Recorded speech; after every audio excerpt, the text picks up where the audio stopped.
for Patrick and Winnie to present the concept designs that I'm sure everyone is very eager to see. All right, so the objective today is to provide a program update. Then we'll dive into the concept designs and next steps, and we'll finish off with some Q&A. Next slide, please. Okay, quick poll here. Did you attend workshop 2 in October?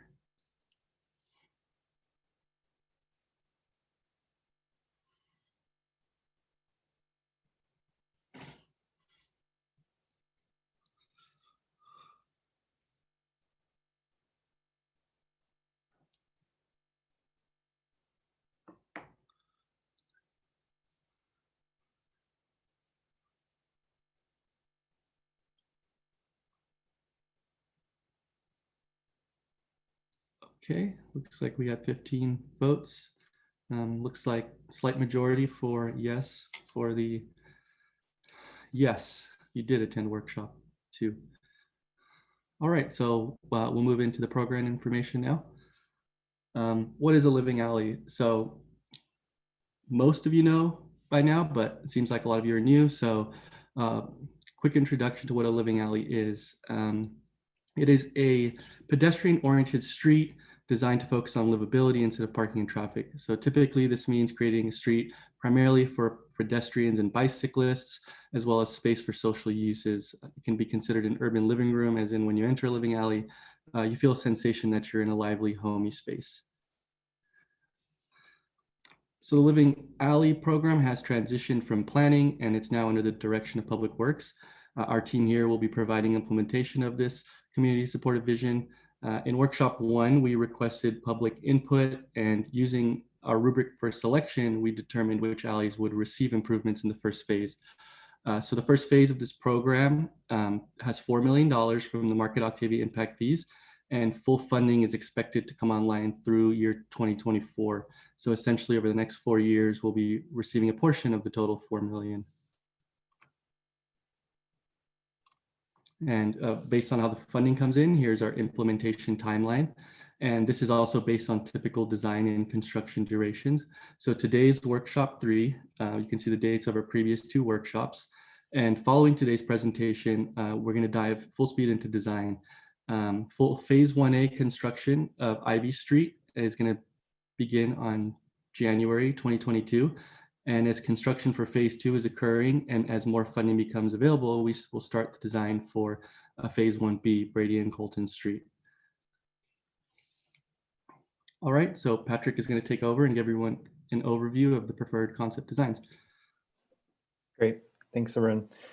So yeah, as Arun mentioned, as we go through these designs, feel free to enter any questions that you might have into the question chat feature, and we'll be having someone who's monitoring that, and we'll hopefully get to answer some of those at the end, so keep them coming. So over the course, the past 6 months, we've been on a journey with you all to identify the alleys to receive improvements this phase, and to explore different design ideas for each of the 3 alleys identified here. You can see those in the purple, and one is red because we'll be starting with Brady Street.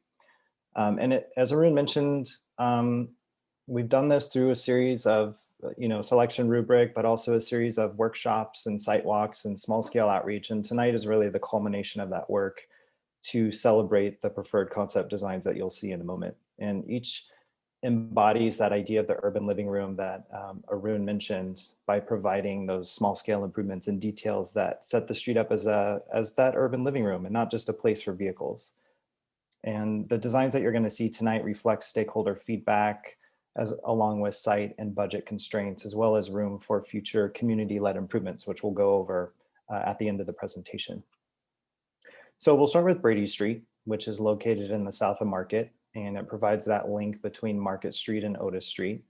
And this block is often known as the Brady block, and it's undergoing many changes, including the Plumbers Union development at 629 Market, which as part of their improvements will include a large publicly accessible open space known as Mazzola Garden. So we see great opportunity to provide neighborhood connections to that amenity. And in terms of implementation, as Arun mentioned, this will likely come in 2023 as part of phase 1B to correspond with the completion of that adjacent development.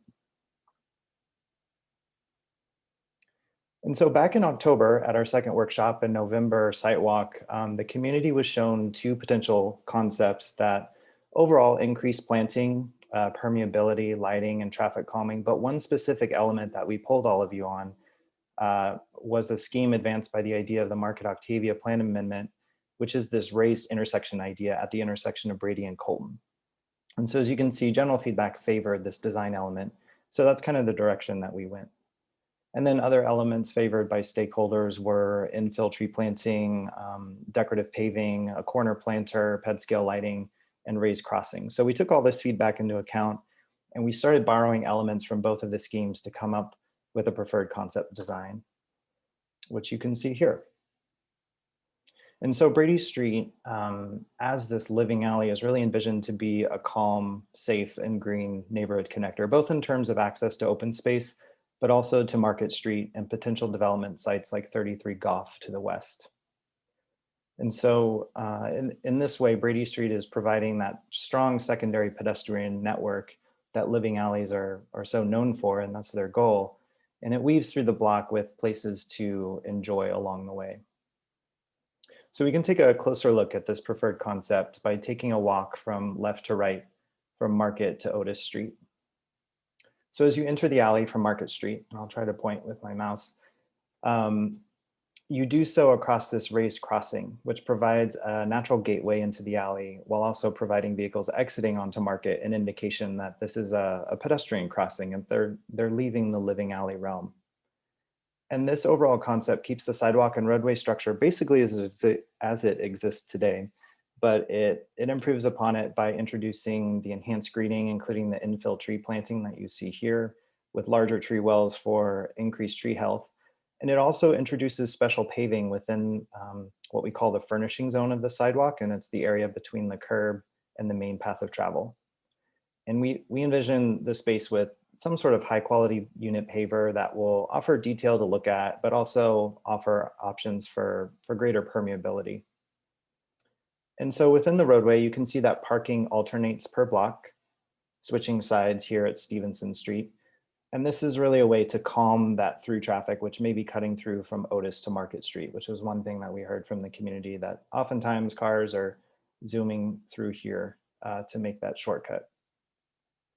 So continuing to move right from Market, you can see the concept includes raised crossings across Stevenson and also Colton. And again, that enhances the pedestrian crossing safety and also cues cars and their drivers, letting them know that this is a special alley and that they should slow down and be alert for those bicyclists and pedestrians that are also enjoying the space. And we're thinking that these crosswalks, as illustrated here, will be constructed out of some sort of decorative paving treatment, enhancing the overall experience as you're walking along here. But as you can see, the main element here mid-block is really the raised intersection. And we'll talk about that in a moment when we look at the perspective. So we'll continue walking down the alley. You can see these dots that are demarcated by the number 2. These are pedestrian scale lighting fixtures that will infill where the roadway lighting can't reach. So enhancing the nighttime experience and increasing safety was another big goal of this alley. And then finally at Otis, you'll find an extended sidewalk and planter that will increase greening and serve as a visual gateway in from Otis, welcoming you into the Brady block. And the extension, which we'll take a closer look at in a moment, will include those unit pavers I mentioned earlier, and potentially hunks of granite or something similar that'll double as a vehicle safety barrier and potential part-time seating. And so narrowing this entrance and exit into Brady at Otis also increases pedestrian crossing safety, as I mentioned before, but it also slows cars down that come in from Otis and preps them to enter this special environment.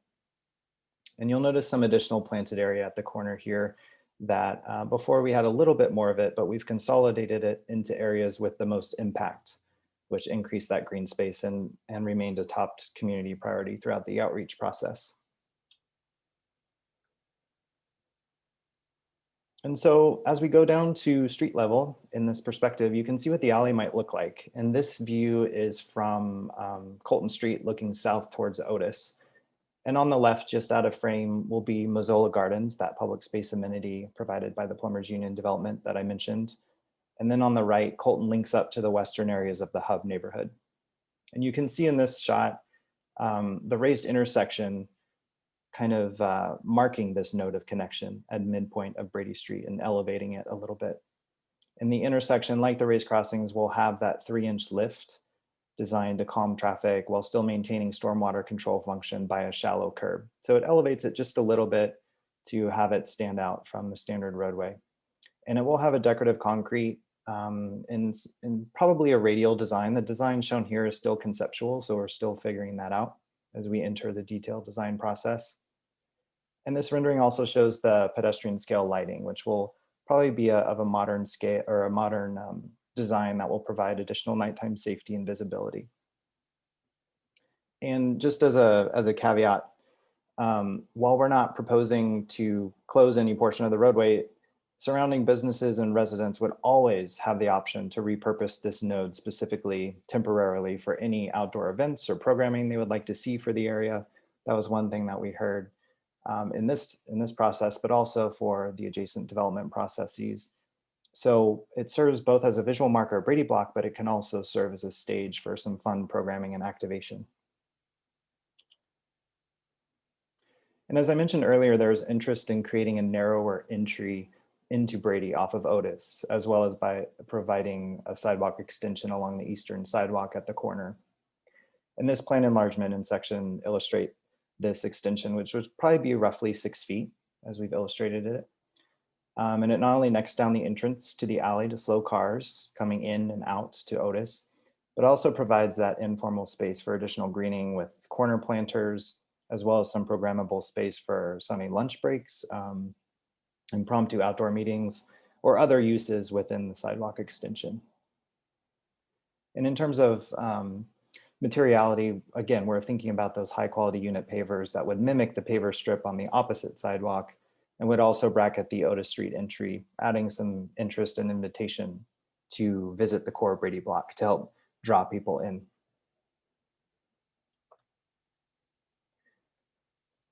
And then just looking at some inspiration, in addition to looking at the other completed alleys in Hayes Valley and the Market Octavia plan area, Brady Street draws inspiration from these improvements, which might give you an idea of what each of the elements I mentioned might look like. And when talking about infill tree planting, we heard loud and clear that any trees that will be planted should be of a species that doesn't drop fruit, like the olives that are currently there, but should still be sculptural in the way that the olives are.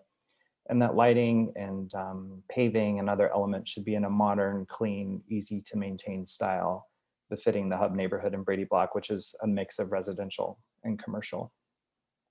So with that, I'll pass it off to Winnie, who will be talking about Colton Street. Okay, thanks, Patrick.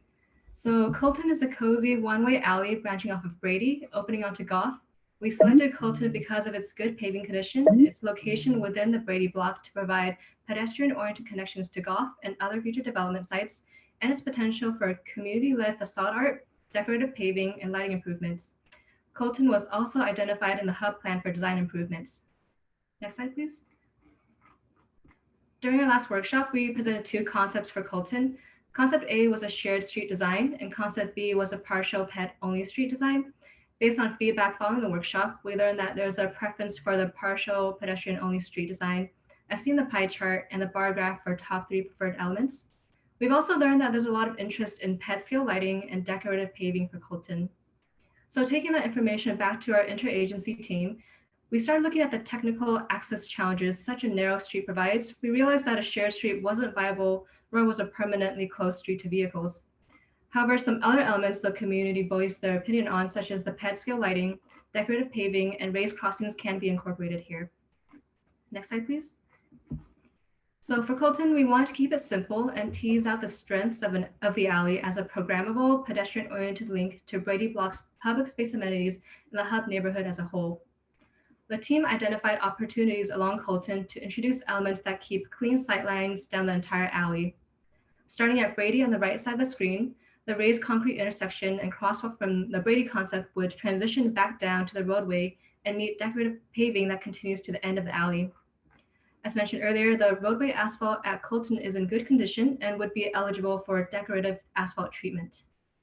The decorative asphalt product the city can use is an ADA compliant thermoplastic asphalt inlay with color selections from the manufacturer's palette.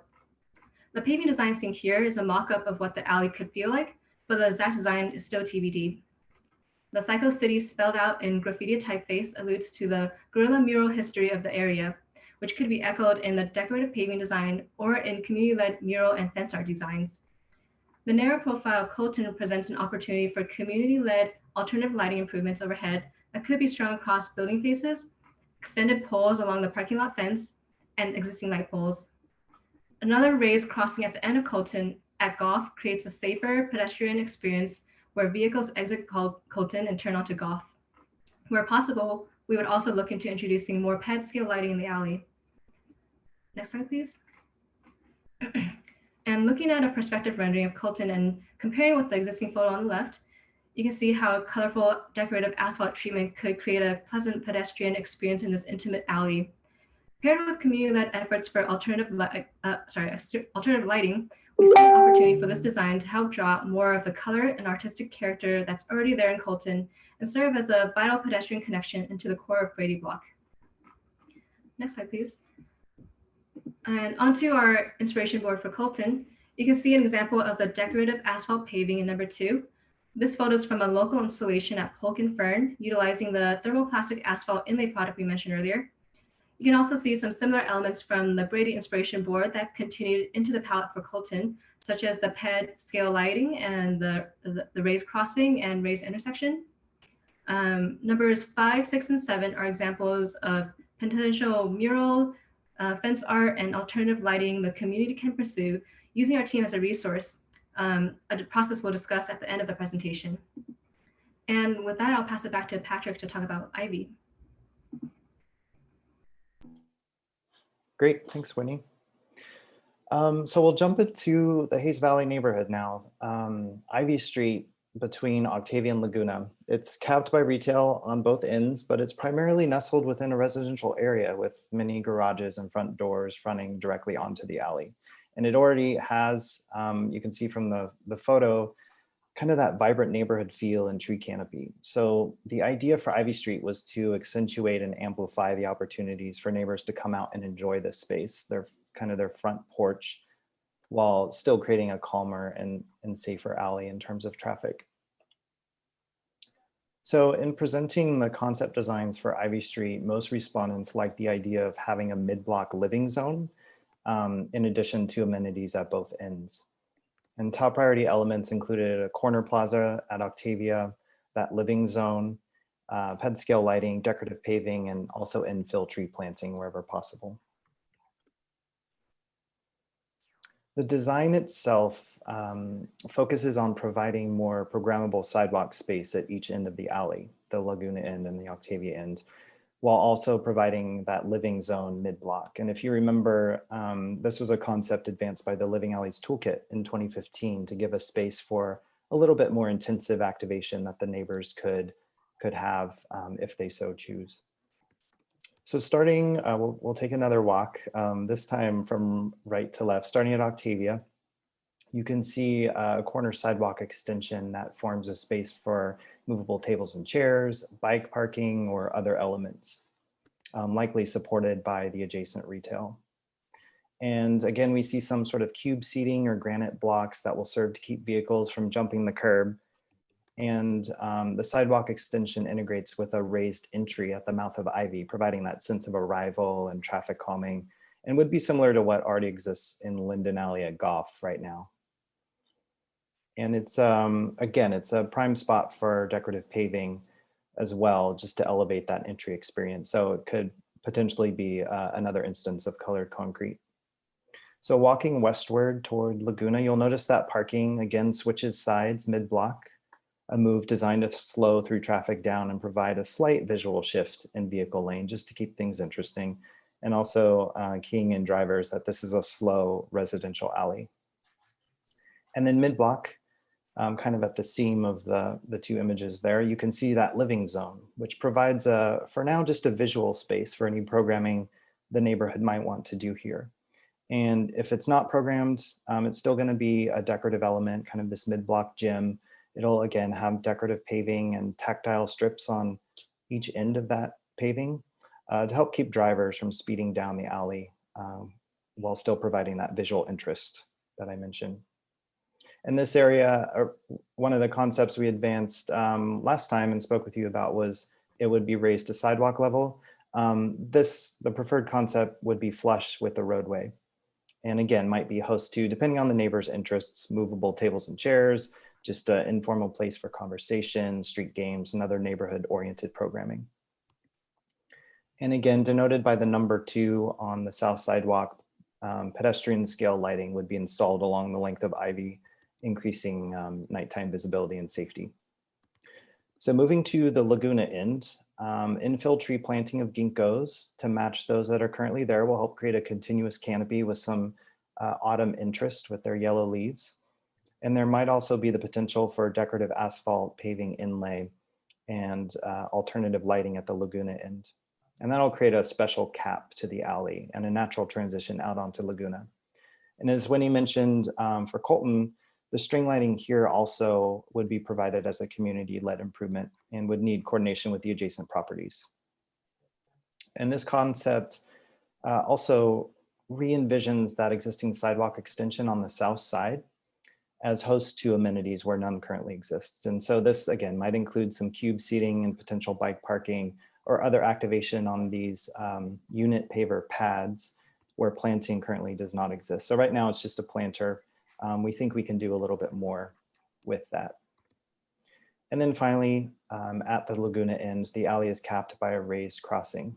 Again, slightly elevating the pedestrian for safety and providing a vehicle transition out onto Laguna. You may notice along the stretch some darker portions of sidewalk. The project will also repair and replace degraded curb and sidewalk where needed. And so that's what that's indicating. Those are the general bounds where we're seeing that. And so here we are again down on the street level. We're on Octavia looking west down Ivy's entire length.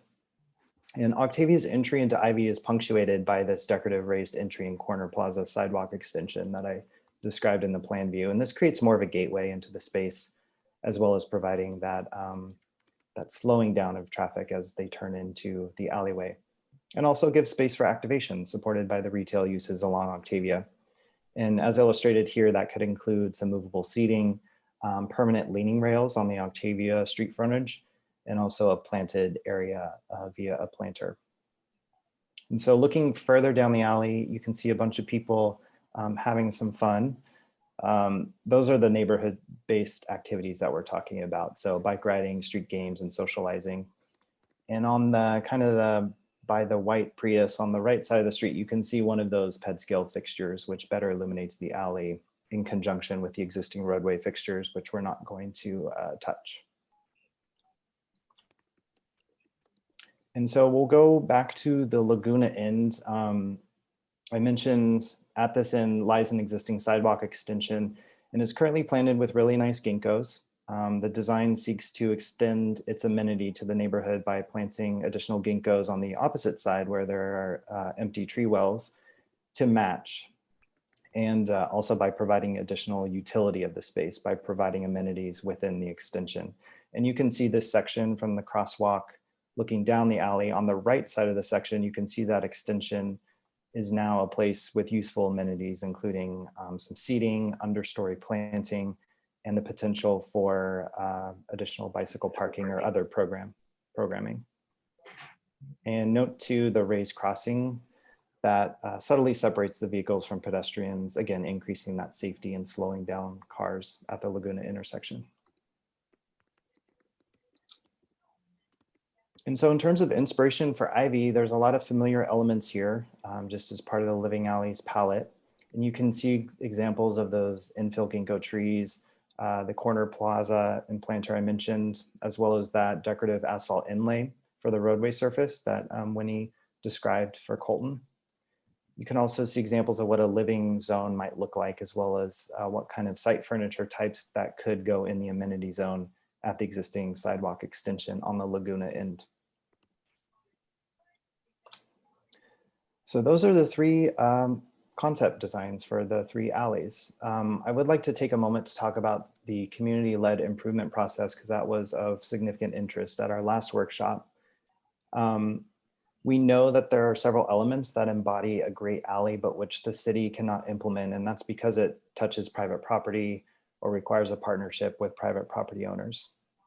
And examples of this, include the alternative lighting that we've been talking about that aren't city standard, and facade treatments like murals and fence treatments. And we believe that these can really help create a vibrant alley, and we wanted to call out the opportunity for the community to become involved in pursuing these, if so desired. And examples of these already exist in the Living Alleys realm, like the mural and string lights in Hickory Alley and the lighting in Linden Alley, both sponsored by their respective friends of groups through a fiscal sponsor and grants. So when we asked all of you if this was something you'd be interested in, an overwhelming majority said yes, with a preference for alternative lighting and wall murals as top improvements. And so we wanted to throw together some resources for you all who are interested in this. These are the most common ways community-led improvements are funded and implemented. And if you've ever referenced the Living Alleys Toolkit, these are also listed in that document as well, and it's available on our website, as will this presentation, so you can refer back to this slide. So in general, for Living Alleys, in the past, the Community Challenge Grant Program is one of the most common ways communities can apply for this funding for small to medium scale improvements in their neighborhood. And often groups work with a nonprofit or fiscal sponsor to officially form a Friends of group to help navigate the bureaucracy and just have a single point of contact. And so, as I mentioned, the improvements to Hickory and Linden Alleys followed this model, and we'd be happy to connect you with those specific folks if you're interested in it. Some of the city departments, like the Board of Supervisors and the Office of Economic and Workforce Development, may also be avenues to explore in terms of funding and programming of neighborhood spaces.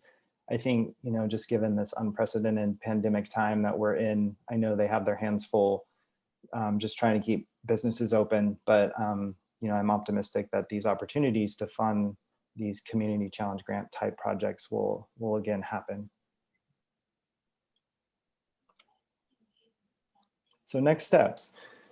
I just want to thank everyone who's been with us since the beginning, providing feedback on this first phase of Living Alleys. And while the time for major design changes has concluded, we're about to enter detailed design. So minor tweaks in design may happen as design documents are developed.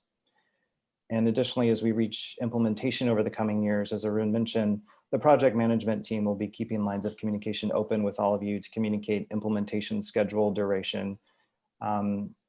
And again, as Arun mentioned, Ivy Street will be our first phase for implementation, phase 1A, and then Brady and Colton will follow once funding allocations happen over the next couple of years.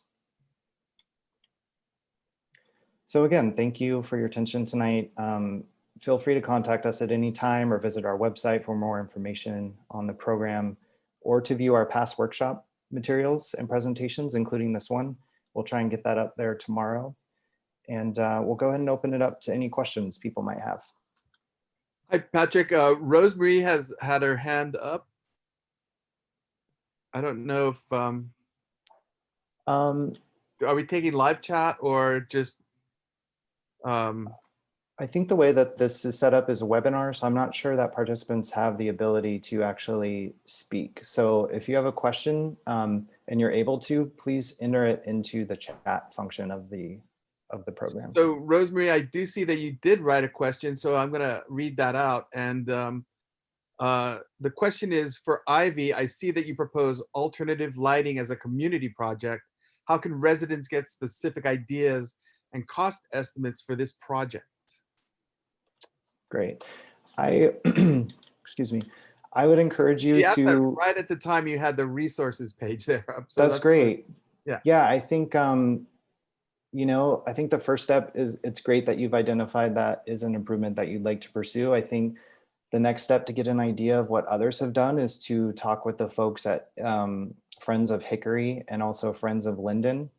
San Francisco Parks Alliance was their fiscal sponsor for that. So they would know exactly how much it costs to implement something like that. I think just off the top of my head for Hickory, for the mural and the lighting was around about $300,000. But again, that was a separate process. So I can't compare apples to oranges. So I would encourage you to talk with those folks first. And then we as the city would be happy to help in any way that we can and be a resource that way. Hey, Patrick, looks like there were some questions regarding start date. So could you flip back to the schedule slide? Sure. I think there was one from Britt saying, what starts in Jan 2022, what begins in 2023, and then what is the construction schedule again for Brady Street? So yeah, so phase 1A is the Ivy Street here, and then phase 1B. Construction for phase 1B would occur with the final phase of funding, which we're getting towards the end of 2023, early 2024. And this goes in line with the Brady development that's happening. They won't be able to finish their infrastructure work, their sidewalk, until late 2022, early 2023. So once they are finished, we will be able to finalize our design and jump right in with our construction.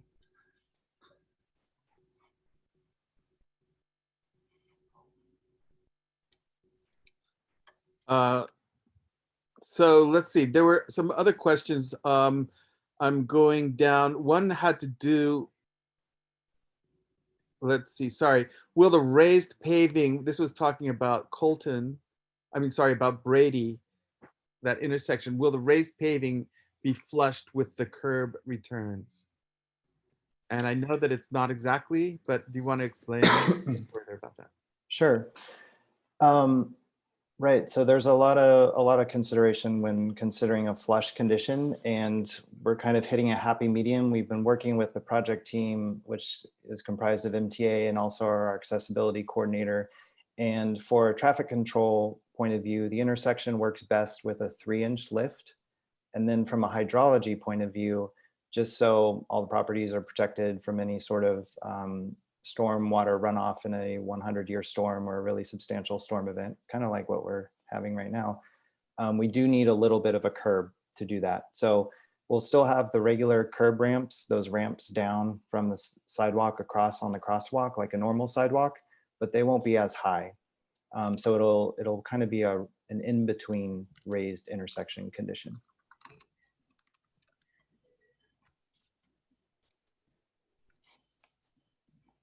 Great. I just wanted to point out to Tolson, your hand is up, but we have to take your questions in the chat or in the question section. So there was a question about, not really a question, but it's for our information. Brady was built on top of another street surface, approximately 2 feet below the existing street. This old street may be an obstruction to any new infill trees, and any planting would have to break through that old street and asphalt and concrete. So that was interesting. I didn't know that. I'll have to look into that.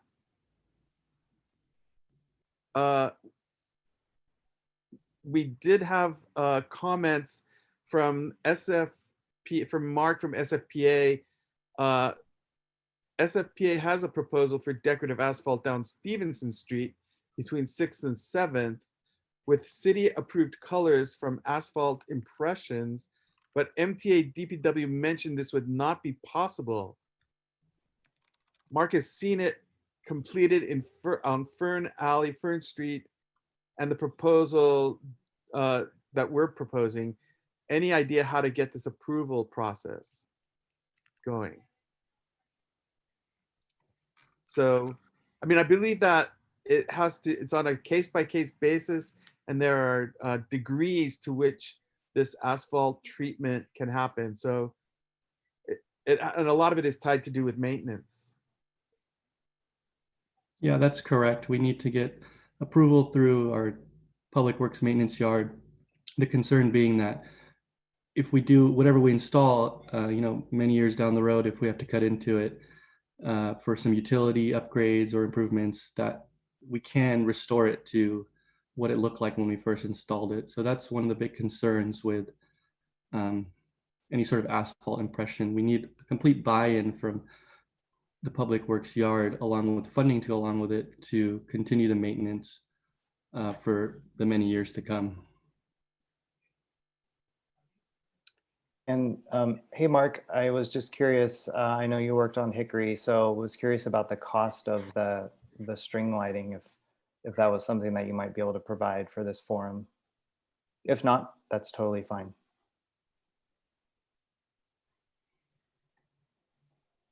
Mark, we've got your email here, so we'll be in contact. There was a couple questions about Colton. Is it going to be pedestrian only? We showed pedestrians in our rendering. Yeah, so a couple of the options that we explored was a shared street option, which had flush curbs, and then another option was closing half of the street to pedestrians only, either on a temporary or a permanent basis. And as Winnie mentioned when she was talking about Colton, we ran into some technical challenges with both of those particular schemes. A shared street alternative wasn't going to work simply from an accessibility point of view, given that the street is so narrow. We weren't able to divide space up to get a clear pedestrian path of travel down without reconstructing the whole street. And we simply don't have the budget to do that. And then a pedestrian only street condition, we weren't able to do because we need to maintain fire access through that street and keep that open to vehicles most of the time. But again, as we do with other alleyways in the street, communities file for, a block party permit or a temporary street closure permit via MTA to close streets on a temporary basis to have some sort of event. So that would still be an option for the community on Colton Street. But we just couldn't advance the two schemes, including a pedestrian only street. Great. Let's see. So Josie writes, I'm new to this project. Will the alleys marked as priority on the surface be completed at some point? Will the other alleys marked be completed at some point? Mm-hmm.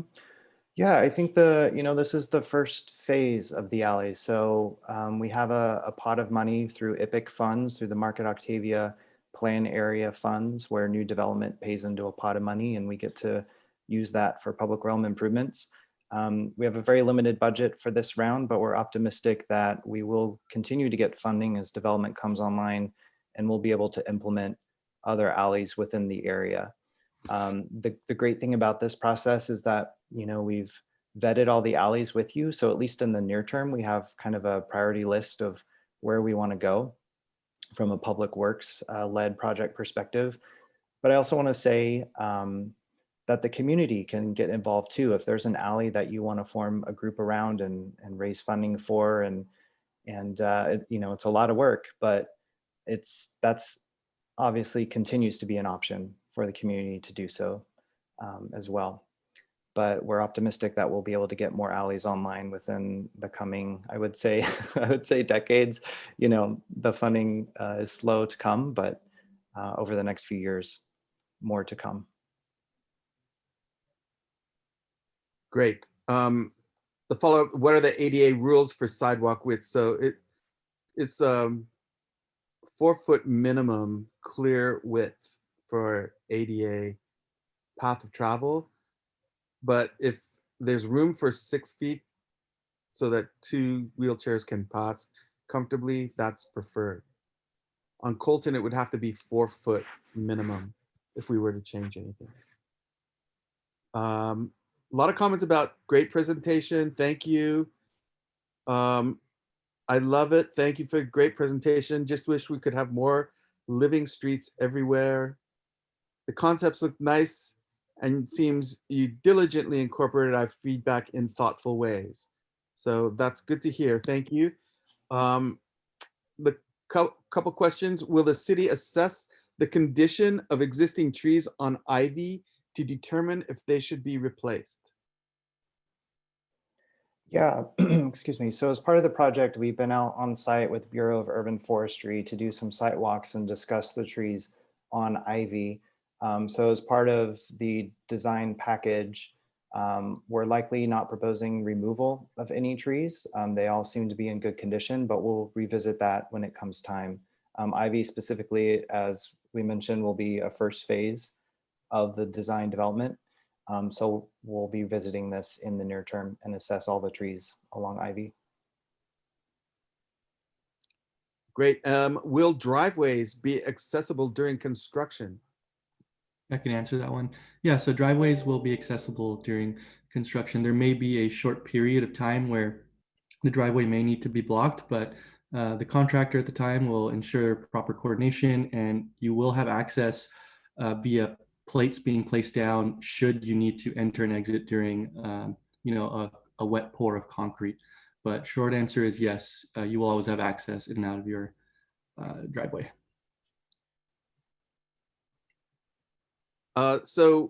Mark, again from Parks Alliance, said the string lighting for the block cost $50,000. Just a little tidbit out there. And Jessica Look from Planning is here. Hi, Jessica.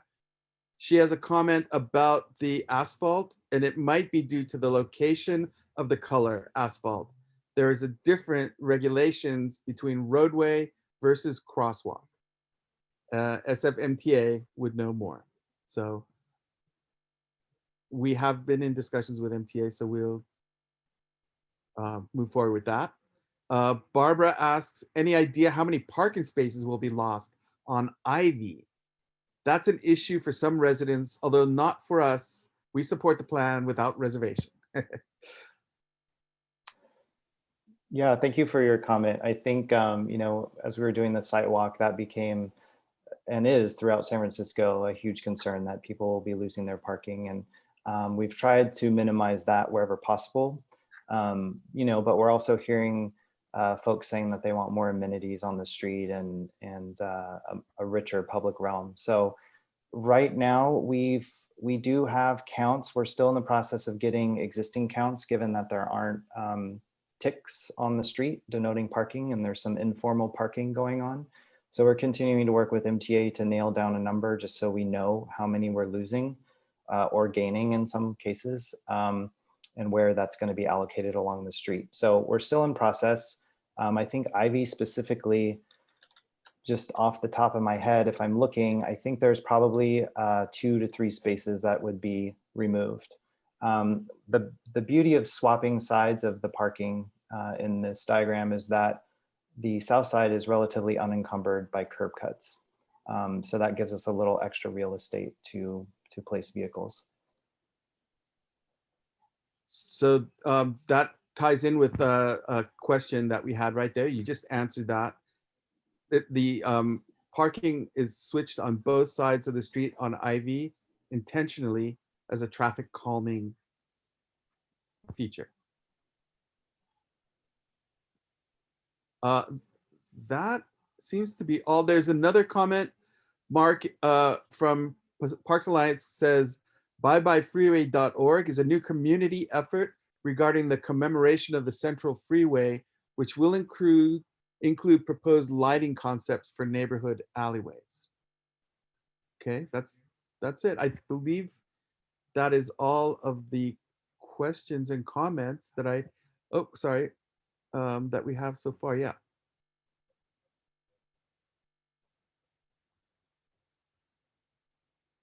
Thank you for the presentation. We're happy to see this happen on Ivy Street, and thanks for the background from Josie. So nice comments. And yeah. Great. All right. Thank you all. And yeah, if you have more questions, I'll put the contact slide back up just so you have it, and visit our website for sure. And we'll be in touch in terms of implementation. But I think we can hang out probably a couple more minutes if any questions pop to mind, but other than that. Sorry, a couple just came in. Richard Johnson. Hi, Richard. Bill, as a neighbor and friend loving Living Alleys, my question is, living streets is a great idea, but the reality is, as a resident of Lilly, is what your role as a capital improvement project to assure stewardship? So again, it's stewardship of these improvements. is Richard's concern. Mhm. So early in the process, we had a rubric for selection of alleys, and one of the criteria was potential for stewardship and programming. And so in the course of our outreach and conversations with folks, some groups had started to come forward, or some businesses had started to come forward and voicing their positivity towards stewarding the spaces. So while that's definitely not a guarantee, it's a pathway that we can follow. And the materials that we're using are from our standard palette. We design them to be easily maintained as much as we can, so that Public Works can maintain the street in a way that keeps it clean.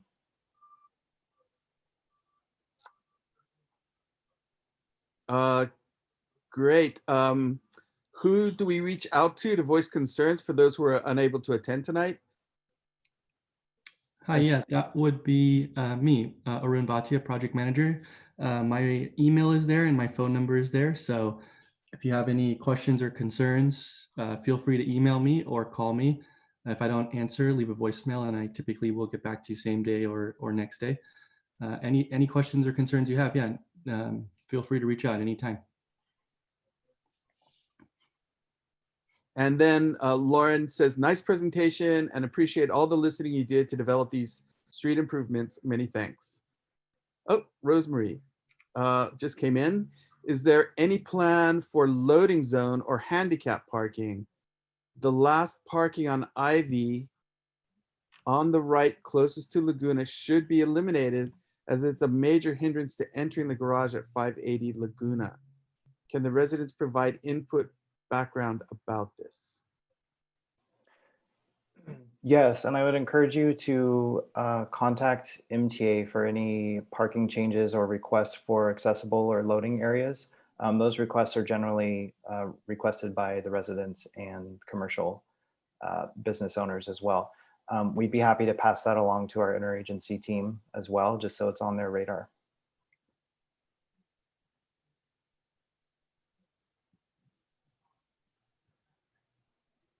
So we'll take your consideration about 580 Laguna into consideration, your comment there. And I believe that is it. No more questions. Oh, as I say that, if we're gonna keep going, we'll keep going. On Ivy, trees on the left are fragile. We should check the health of the trees first before forcing cars to park beneath. It could be a hazard. So yeah, we're gonna do a total tree check with the Bureau of Urban Forestry. They're professional arborists, and you know, if there's a problem, they'll spot it.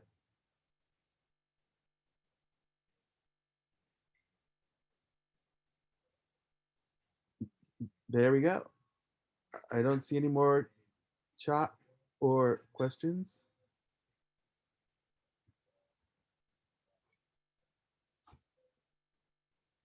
There are continuing comments. Yeah, I'm sure that there was a tree that fell over last weekend. We had some very high winds, and that happens all over the city on occasion. But we're not, you know, there's a standard that by which the arborists will remove a tree or a branch if it looks unsafe. That'll be a part of the review with them. Richard is continuing with his question on stewardship. Capital improvements are great, but if no stewardship, then it's just spending money. I'm not quite sure I understand your comment, Richard. Capital improvements are part of the longer term. It's repairing deferred maintenance. So there's that. And the stewardship can come from community, but as we improve these areas, as the neighborhood, especially on Brady, has a lot of new development, there will be more eyes on the street. There will be more people involved, and we'll try and bring in Public Works to do their maintenance as any other streets. Street cleaning. All right.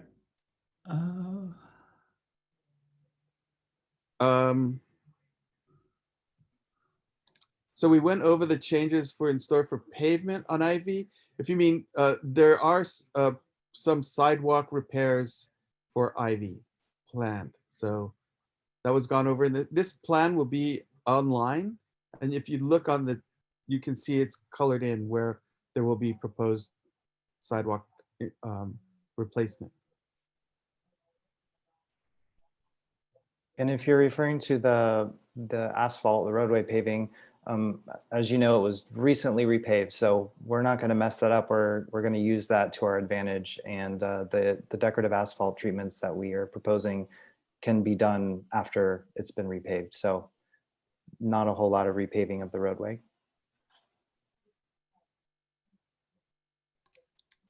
Yeah, question, no asphalt change. There are currently no plans for asphalt change. We did a assessment of the current pavement index, and that was one of our one of the items on our rubric. We wanted to attack areas with good pavement scores, and Ivy does have a PCI score of very good, so we expect the pavement to last for many years to come. So one of the items on our rubric.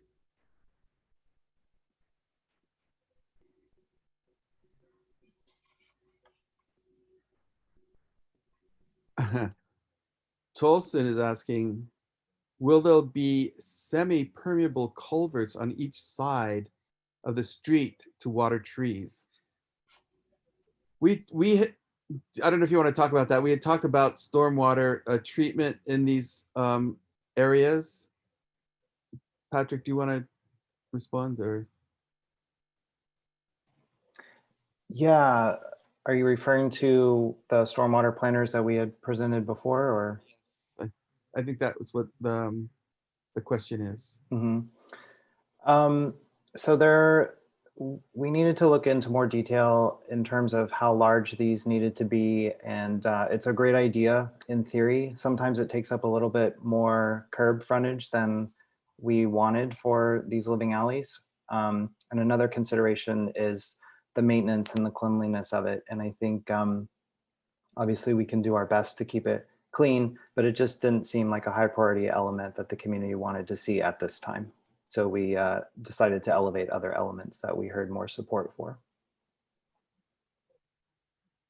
There's also they take quite a bit of maintenance to do that, and this project, we don't, speaking of stewardship, that's one of the more high maintenance features that we were discouraged from doing on our community walkthrough. So that was another thing. Someone is asking, if new trees are planted, will neighbors be able to elect tree type? Most of the infill trees are matching matching existing. Isn't that correct for the most part? Yeah, with exception of Brady block, that I think we're proposing 2 infill trees where no tree wells exist. And originally we had proposed to fill those with olive trees, which there is a fruitless variety of olive tree. But we also heard that the existing olives, while they look great and they're sculptural, sometimes they have a tendency to drop stuff. So we're still noodling on what potential infill tree species might be for Brady block or Brady Street at Market. But we're looking for a similar form potentially that the olives have. But if you have suggestions, go ahead and email them to us. Email Arun at the contact info that you see, and we'll take that suggestion. Thank you. And Tolson asks, are there any limitations to parking in these alleys? We're not proposing any changes in the parking limits. I know that was one thing that we heard for Brady Street specifically. Those are 8-hour spaces. And there was some frustration with that. So again, that's an MTA issue. And if there are concerns about that, I would certainly suggest contacting them about it.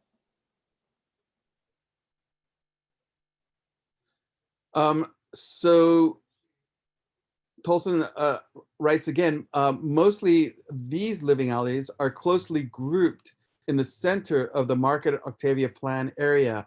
are any living alleys intended for alleys on the periphery of the MOP area. Such streets were listed in the original Market Octavia project plan, which defined our MOP CAC, Market Octavia Plan Citizens Advisory Committee. Yeah, that's a great question. There's such a nice, robust alleyway network in Hayes Valley, in the Market Octavia plan area specifically, and the hub plan area. There are over 100 alleys to consider, and so with our $4 million budget, we needed to narrow those down. And so while we did prioritize them through that selection rubric that I mentioned earlier with all the different criteria, these three kind of rose to the top. Just in terms of community support, paving condition, ground floor condition, potential for stewardship and programming, all the different criteria. So those are the ones that we're moving forward with this first phase, but we're optimistic that more implementation funding may come online in later years, and then we'll go ahead and revisit other alleys that may be candidates. I think 90 to 100% of these alleys would make great candidates, and which is why the Market Octavia plan identified those. So we understand that everyone's really excited to have these improvements in their alley, and we're working towards that, but we're still in phase 1 right now. Okay, Britt comments, fruitless olives, please. The other type is very messy. We're with you on that for sure. Then there's a question about Ivy. Ivy, are we reading the renderings correctly? Seating is focused on the ends of the block. Yes, while we were out on the sidewalk, the mid-block living zone was a potential location for seating that the neighbors could use. We heard that there was a preference to really focus the seating on the 2 retail ends that cap the alley on Laguna and Octavia. And so that's why those areas are the focus areas for any seating that may happen. Tolson, come back. Tolson, I believe you're on the CAC, is that correct? As I mentioned at an earlier virtual meeting, I think that based on the living alleys that you have designed, you should define how residents in the alleys throughout SF can use some of these ideas to improve their alleys. Well, we have the Living Alleys Toolkit that the planners, planning department put out. Any other comments to that? Did you understand that question? I think you got it, Bill. They can use the Living Alleys Toolkit as a resource, and Patrick did mention other resources available for the community to implement some Living Alley features on their alleys. I think that's it for tonight then. It's 7:00 p.m. So I'm going to go ahead and close the Q&A in the chat. And I just want to again thank everyone for taking the time out of your evenings to attend this virtual meeting. This presentation will be posted on our project website, and my contact information is on the end of the presentation. So any moment, feel free to reach out to me, call me, email me, and I can work with the project team to best answer your question. All right. So with that, I will close this presentation. Thanks, everyone. Good night. Good night, everyone. Thanks, everyone.